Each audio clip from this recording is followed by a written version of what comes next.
நேற்று நைட்டு ஒரு 7 மணிக்கு மேலே தான் கொஞ்சம் உடம்பு பரவாயில்ல. அந்த இடத்துல பையனுக்கு ஒரு ஸ்வீட்டு செஞ்சு கொடுக்கலாம் அப்படின்னு சொல்லிட்டு பொட்டுக்கடலை, ஏலக்காய், அதுக்கப்புறம் சீனி இது 3த்தையும் போட்டு நல்லா மிக்சியில் அடித்து சலிச்சிக்கிடணும். அது கூட நல்ல நெய் ஒரு 3 ஸ்பூன் நெய் சூடு பண்ணி அதில் ஊற்றிட்டு நல்லா மிக்ஸ் பண்ணி உருண்டை பிடிச்சி எடுத்தோம்னா இது பொட்டுக்கடலை லட்டு தயார். உண்மையிலே டேஸ்ட்டு சூப்பராக இருக்கும். நான் யூடியூப் பார்த்து ட்ரை பண்ணேன்.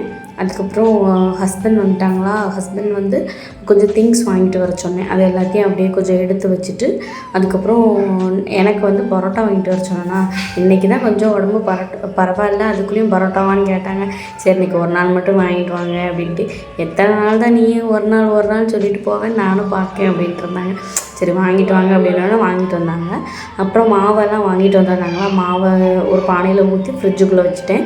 பானையும் ஃப்ரிட்ஜில் எடுத்து போட்டுட்டு ஏன்னா காலையில் மாவு காலையில் தான் இட்லியாக வைக்கணும். அதனால் இப்போ நைட்டு வந்து மதியம் பொங்கின தக்காளி சாதம் இருந்துச்சா, அதை வச்சு ஹஸ்பண்ட் கொடுத்துட்டு எனக்கு பரோட்டா சாப்பிட்டேன். பையனுக்கும் தக்காளி சாதம் ஹஸ்பண்ட் வர்றதுக்கு முன்னாடி ஒரு 8 மணிக்கெல்லாம் ஊட்டிட்டேன். ஹஸ்பண்ட் ஒரு 8:30க்கு மேலே தான் வந்தாங்க.